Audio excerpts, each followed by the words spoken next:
समझ ही नहीं आया कि मैं कब डिप्रेशन के अंदर स्लिप कर गया। क्योंकि एक रूटीन बना हुआ था, मैं घर पे ही था, कुछ करता नहीं था, कहीं बाहर जाता नहीं था और सारा दिन सोचता रहता था कि ये सब क्या हो रहा है मेरे साथ। मेरा जो टाइमिंग है इंडस्ट्री में आने का वो बहुत ही करेक्ट रहा।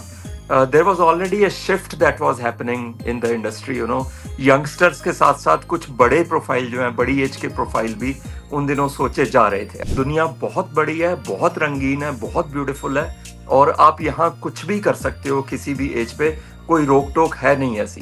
स्पेशली आजकल जो सोशल मीडिया में प्रोग्रेस है, आप अपने वीडियोस बनाए जाइए बिंदास, उनको देख के खुश होते रहिए। How did you feel at that time when the first time you walked the ramp? कैसा लगा? जैसे ही मैंने रैंप पे पैर रखा और लोगों ने देखा कि ये कौन है, मतलब ऐसा मॉडल वो कोई उम्मीद करके बैठे नहीं हुए थे, क्योंकि कहीं पे डिक्लेयर नहीं किया गया था कि 60 प्लस के लोग जो हैं वो वॉक करेंगे। जब आपके पास सेहत नहीं रहेगी तो आपके पास चाहे करोड़ों रुपए हो, उसका कोई मायना है नहीं है। He defied age, he defied doubt. Dinesh Mohan wasn't always in front of the camera. He once battled depression, self doubt, and even paralysis. But life gave him a second chance. And how he became an inspiration at the age of 55. And if I'm not wrong, Dinesh ji is 65 right now. Welcome to FPJ, Mr. Dinesh. So my first thank question you to you sir. is आपने जब लोग retirement की as जाते हैं तब आपने उस time पे डिसाइड किया कि आप मॉडलिंग में कूदेंगे, जो कि बोलते हैं कि आजकल जेंजी जो है वो उसमें सबसे पहले आ जाते हैं। How did it start? जब मैं अपनी सारी बीमारियों से बाहर निकला, आफ्टर ओवरकमिंग एवरीथिंग, क्योंकि मैं ओवरवेट भी बहुत था, तो वेट लॉस करके और फिट होके, और जो मेरे फिजियोथेरेपिस्ट थे उन्होंने सजेस्ट किया कि उनके फादर, मेरे फिजियोथेरेपिस्ट के फादर किसी मॉडलिंग एजेंसी में काम करते थे दिल्ली में। तो उन्होंने कहा कि वो घर पे डिस्कस कर रहे थे कि एक शूट के लिए उनको 55 56 57 साल का एक आदमी चाहिए जो देखने में अच्छा हो। तो ही आस्क्ड मी कि क्या मैं आपके फोटोग्राफ उनको दे दूं।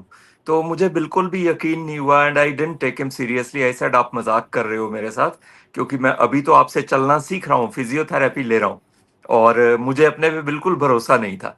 बट उन्होंने इंसिस्ट किया कि नहीं सर, आप बहुत अच्छे लगते हो अब तो एक बार ऑडिशन दे के आप देखो। तो उनके कहने पे मैं ऑडिशन देने उस एजेंसी में चला गया।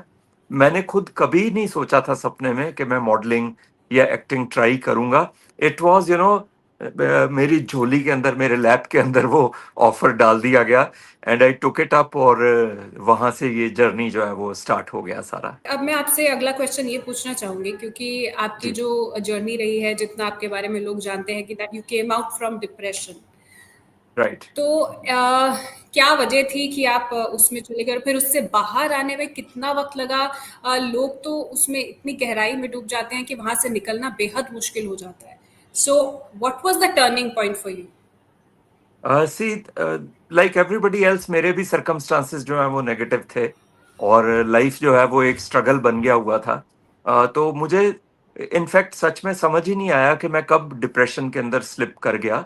क्योंकि एक रूटीन बना हुआ था, मैं घर पे ही था, कुछ करता नहीं था, कहीं बाहर जाता नहीं था और सारा दिन सोचता रहता था कि ये सब क्या हो रहा है मेरे साथ। और जब ये पता लगा कि हाँ मुझे डिप्रेशन है, तो सबसे पहले रिएक्शन यही आया कि जिन दिनों में मैंने इस चीज को फेस किया, मैं अराउंड सन 2000, सन 99 की बात कर रहा हूँ।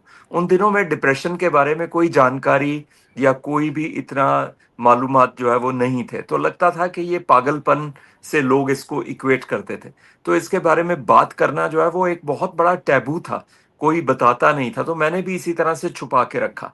मगर जब फिर मेरी लिमिट से बाहर निकल गया, मेरे कंट्रोल से बाहर निकल गया, तो मैंने फिर अपने घर वालों से, अपने जो इमीडिएट मेरे आसपास लोग थे, उनसे डिस्कस करना शुरू किया और ये समझ में आया कि डिप्रेशन है और इसको किस तरह से टैकल किया जाए। और डिप्रेशन की वजह से जब तक मुझे समझ आया, 6 7 साल निकल चुके थे डिप्रेशन में, तो मुझे और रिलेटेड बीमारियां जो हैं, जैसे पैनिक अटैक और शुगर, स्ट्रेस और लॉस ऑफ मोटर फंक्शंस, ये सब मुझे हो चुका था।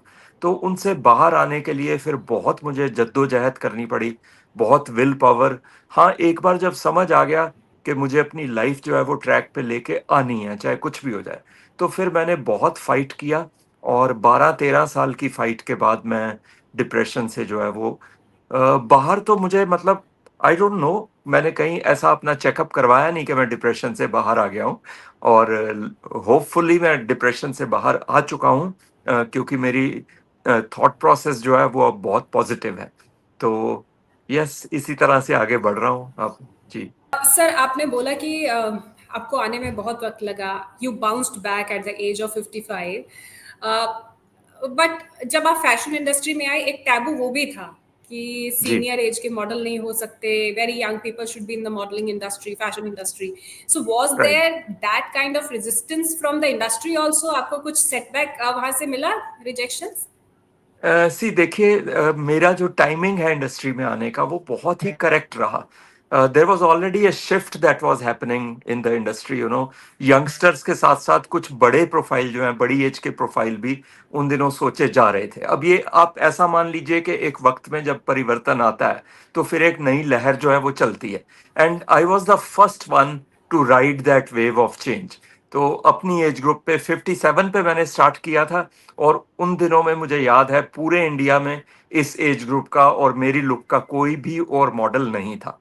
तो वो शूट मेरा फर्स्ट जो है वो बहुत वायरल हुआ और चारों तरफ ये बात फैल गई कि एक इस तरह का मॉडल है, जो है तो सीनियर एज का, मगर उसका एटीट्यूड जो है वो बिल्कुल टीनेजर्स वाला है। बिल्कुल सर, हम आपके वीडियोस भी ऑनलाइन देखते रहते हैं, आप बिल्कुल जेंजी मोड में रहते हैं, बहुत सारी ट्रोलिंग भी होती है online, I have seen that people comment very negatively some of them. So how do you yes. Deal with the trolling? और आपके जो रिस्पॉन्स भी होते हैं, मैंने देखा है, बहुत पंची होते हैं। शुरू में मेरे को like anybody else it was a little shocking for me कि ये मतलब लोग इस तरह से क्यों लिख रहे हैं, क्योंकि अपने में भरोसा अभी मेरे को आ रहा था उन दिनों में। मैं पूरी तरह से खुद ही श्योर नहीं था कि प्रोफेशन मेरे लिए ठीक है या नहीं। तो जब फर्स्ट ट्रॉलिंग आनी स्टार्ट हुई कि भगवान का नाम नहीं ले रहे, मरने की उम्र में कब्र में पैर लटके हुए हैं, बूढ़ी घोड़ी लाल लगाम, इस तरह के, तो मुझे थोड़ा सा शॉकिंग लगा। मगर बहुत जल्दी जब सोशल मीडिया के ट्रेंड्स को एनालाइज किया तो समझ आ गया कि जब आप पॉपुलर होने लगते हैं तो ये वाले नेगेटिव कमेंट्स जो हैं they can be, you know, they can give you a satisfaction of being popular. So इसलिए मैंने इनकी तरफ ध्यान देना जो है वो बिल्कुल बंद कर दिया। हाँ, कई बार कुछ कमेंट्स जो है वो इतने फनी होते हैं कि अभी जैसे मुझे किसी ने एक शो के बाद में एक यंगस्टर मेरे पास आया और उसने मुझे एक गॉगल्स का पेयर जो है, ग्लेयर्स का पेयर ऑफर किया। और मैंने बिना सोचे हुए, बिना लेबल पढ़े हुए उसको ले लिया और उसके अंदर मैंने वीडियो डाल दिया। सो समबडी इज राइटिंग कि ये फेक वर्साचे है और आप खुद फेक इंसान हो। और उसने इंग्लिश जो है वो इतनी गलत लिखी। तो मैंने उसको बोला कि भाई सब कुछ ठीक है, मगर पहले इंग्लिश तो सही लिखनी सीख लो। तो तो मतलब कई बार इतने फनी कमेंट्स होते हैं कि आप बात कर रहे हो और आपको खुद ही नहीं पता कि आप लिख क्या रहे हो, आपको लिखना आता नहीं, आपका थॉट प्रोसेस मडल्ड है, मगर आप किसी की बैकग्राउंड जाने बिना उसके ऊपर कमेंट कर रहे हो। तो वो थोड़ा सा मुझे कई बार फनी लगता है, तो जवाब दे देता हूँ मैं फनी तरीके से। और अब आप उन लोगों को कहेंगे जो सोचते हैं इट्स टू लेट, बहुत ज़्यादा टाइम हो गया, अब मेरी एज हो गई, अब मैं फिटनेस नहीं स्टार्ट कर सकता, अब मैं ये काम नहीं कर सकता, there is a certain age, certain taboos. So any suggestion for them? हाँ, देखिए, मतलब मैं कोई ऐसा बीड़ा तो उठा के अभी चल नहीं रहा कि मैं सारी दुनिया के ओल्ड एज लोगों को सुधार दूंगा या उनकी थिंकिंग चेंज कर दूंगा। मैं अपनी थिंकिंग चेंज कर लूँ, इतना ही बहुत है। मैं सलाह यही दूंगा कि it all starts and ends with you. जैसा आप सोचेंगे वैसी ही आपकी दुनिया जो है वो बनती जाएगी, जिसको मैनिफेस्टेशन कहते हैं। तो अगर आपने घर में बैठ के रोना है और उसमें आप खुश हो तो आपकी इच्छा है। और अगर आप बाहर निकल के कुछ करना चाहते हैं तो बहुत ऑप्शंस हैं। दुनिया बहुत बड़ी है, बहुत रंगीन है, बहुत ब्यूटीफुल है। और आप यहाँ कुछ भी कर सकते हो किसी भी एज पे, कोई रोक टोक है नहीं ऐसी। स्पेशली आजकल जो सोशल मीडिया में प्रोग्रेस है, आप अपने वीडियोस बनाए जाइए बिंदास, उनको देख के खुश होते रहिए, शायद कभी ना कभी कुछ हो जाए। बिल्कुल।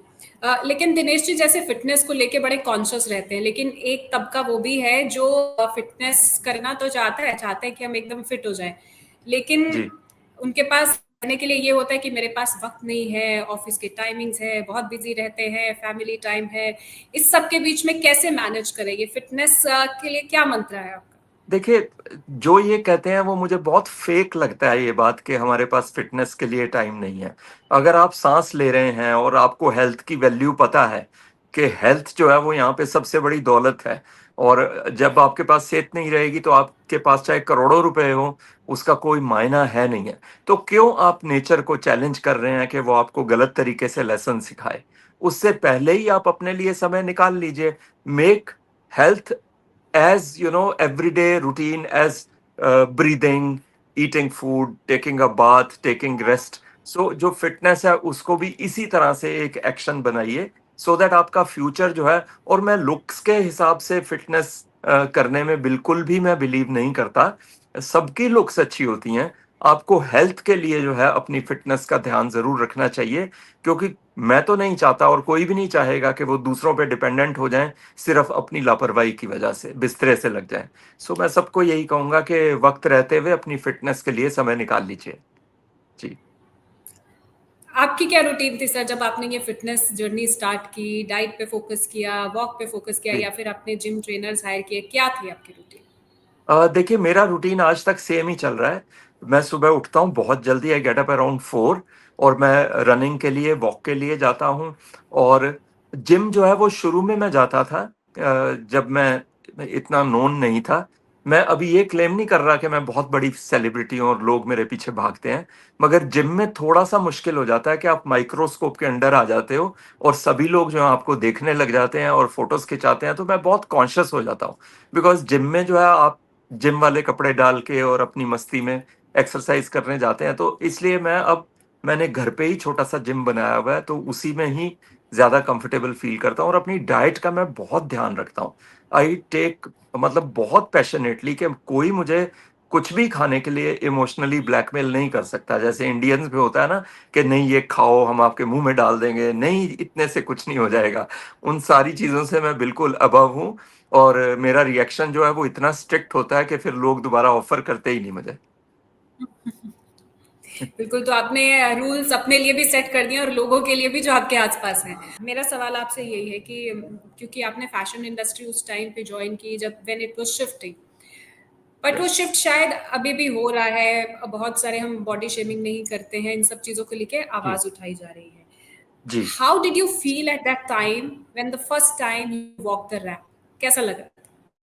या मैं, मतलब I walk the ramp, I started modelling in 2016, और 2018 में मुझे अमेजन इंडिया फैशन वीक, जो अब लैक्मे फैशन वीक बन गया है एफडीसीआई का, उसकी तरफ से मुझे कॉल आया कि एक डिजाइनर हैं जो 2-3 सीनियर एज मॉडल्स को यूज करना चाहते हैं। And that was the first time in the history of ramp कि किसी डिजाइनर ने सोचा कि मैं सीनियर एज लोगों को चलाऊंगा। और अभी मेरे को अपनी वॉक पे, अपने चलने पे, बिकॉज मुझे दिक्कत आती थी तब भी, लॉस ऑफ मोटर फंक्शन की वजह से, तो मुझे इतना कॉन्फिडेंट नहीं था मैं। मगर फिर भी मैंने इस चैलेंज को टेकअप किया, और बहुत नर्वस था मैं रैंप पे जाने से पहले, मतलब पसीने छूट रहे थे मेरे और टांगे कांप रही थी।